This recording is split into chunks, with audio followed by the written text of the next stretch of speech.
Hello guys, നമ്മളിപ്പോൾ കണ്ട കുടിൽ ചെയ്യാനായിട്ട് ഇതുപോലത്തെ ഒരു പേപ്പർ എടുക്കണം. പേപ്പർ എടുത്തിട്ട് ഇതുപോലെ ഒന്ന് കട്ട് ചെയ്ത് കൊടുക്കുക. കട്ട് ചെയ്ത പേപ്പറിൽ ഈ കാണുന്നത് പോലെ കത്രിക കൊണ്ട് ജസ്റ്റ് ഒന്ന് വരച്ച് കൊടുക്കുക. പേപ്പർ എളുപ്പത്തിൽ മടങ്ങാൻ വേണ്ടിയിട്ടാണ് ഇങ്ങനെ ചെയ്യണത്. അത് കഴിഞ്ഞ് ഇതുപോലെ മടക്കി കൊടുക്കുക.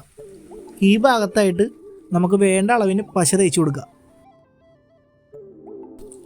ഇനി നമുക്ക് ചെയ്യാനുള്ളത് ഒരു മേൽക്കൂരയാണ്. അതിനായിട്ട് ഇതുപോലത്തെ ഒരു പീസ് കാർഡ്ബോർഡ് എടുക്കുക. എന്നിട്ട് നേരത്തെ ചെയ്തതുപോലെ തന്നെ കത്രിക കൊണ്ട് വരഞ്ഞിട്ട് ഒരു മടക്കുക. നമ്മുടെ മെഷർമെന്റ് നോക്കിയിട്ട് ബാലൻസ് വരുന്ന പീസ് നമുക്ക് കട്ട് ചെയ്ത് മാറ്റാം. കട്ട് ചെയ്ത പീസ് കറക്റ്റ് അളവാണെന്ന് ഒന്നും കൂടി ചെക്ക് ചെയ്ത് നോക്കണം. ഇനിയാണ് നമ്മൾ ചെയ്യുന്ന കുടിലിന്റെ മെയിൻ ആയിട്ടുള്ള അട്രാക്ഷൻ പോയിന്റ് വരുന്നത്. ഇത് ഓലമടലിൽ ഉണ്ടാകുന്ന ഒരു ചകിരിയാണ്.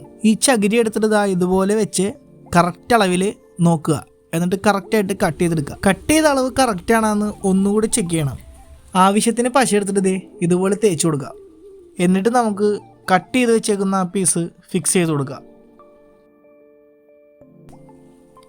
ഇതുപോലെ തന്നെ ബാക്കി 3 സൈഡിലും കട്ട് ചെയ്ത് ഒട്ടിച്ചു കൊടുക്കണം.